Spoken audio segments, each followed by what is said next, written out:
मेरे प्यारे दोस्तों एवं सज्जन मित्रों, हम आपको फैमिली कोर्ट से संबंधित कुछ मुख्य धाराएं बताने जा रहे हैं। कृपया विशेष ध्यान से गौर फरमाएं, लेकिन उससे पहले हमारे इस वीडियो को शेयर, सब्सक्राइब, लाइक अवश्य करें और अगर आपको वीडियो अच्छा लगे तो कमेंट भी अवश्य करें।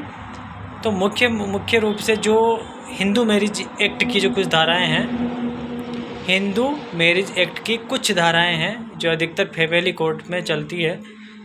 तो मुख्य रूप से हम आपको बता देते हैं कि सेक्शन 13 तलाक के लिए, 13B स्वैच्छिक तलाक के लिए, आपसी सहमति से तलाक के लिए, धारा 9 हिंदू मैरिज एक्ट की धारा 9 जो है दाम्पत्य संबंधों की पुनर्स्थापना के लिए, अर्थात कि कोई किसी की पत्नी भाग जाती है उसको वापस लाने के लिए, दाम्पत्य संबंधों की पुनर्स्थापना के लिए जो धारा है वो 9 का प्रार्थना पत्र आप प्रस्तुत कर सकते हैं। ऐसा नहीं कि पति पत्नी से भरण पोषण नहीं मांग सकता। अगर सक्षम पत्नी है और उसके पास पर्याप्त साधन है आय के, तो कोई भी पति जो है अपनी पत्नी के ऊपर, खुद की पत्नी के ऊपर हिंदू मैरिज एक्ट की धारा 24 के तहत भरण पोषण बाबत कोई भी मामला चल रहा हो उसके दरमियान ले सकता है। उसके लिए हिंदू मैरिज एक्ट की धारा 24 का प्रार्थना पत्र बना सकता है। और बढ़ते इसी क्रम में आगे, हिंदू मैरिज एक्ट की धारा 26 ये कहती है कि कोई भी पति या पत्नी बच्चों की कस्टडी विपक्षी पार्टी से मांग सकता है। जिसके पास बच्चे हैं वो बच्चे अपने पास ले सकता है, वो कस्टडी मांग सकता है। 26। अब बढ़ते हैं इसी क्रम में आगे, गार्जियन एंड वार्ड्स एक्ट जो है, गार्जियन एंड वार्ड्स एक्ट की धारा 10 ये कहती है कि बच्चों की कस्टडी पिता या माता दोनों में से कोई भी मांग सकती है। और किसी मामले के दौरान बच्चों की अगर उपस्थिति अगर करवानी है तो धारा 12 का, गार्जियन एंड वार्ड्स एक्ट की धारा 12 का प्रार्थना पत्र कोर्ट में प्रस्तुत किया जा सकता है, जिससे कोर्ट से आदेश प्राप्त करके बच्चों की कोर्ट में उपस्थिति करवाई जा सकती है।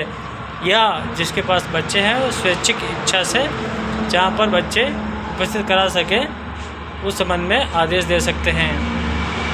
अब बढ़ते हैं इसी क्रम में आगे, कुटुंब न्यायालय अधिनियम 16B, कुटुंब न्यायालय अधिनियम 16B ये कहती है कि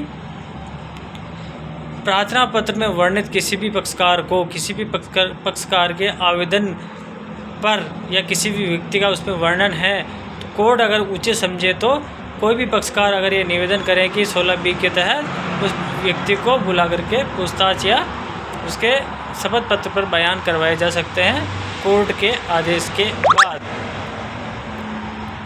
अब बढ़ते हैं इसी क्रम में आगे, कुटुंब न्यायालय अधिनियम की धारा 19 अपीलों से संबंधित है।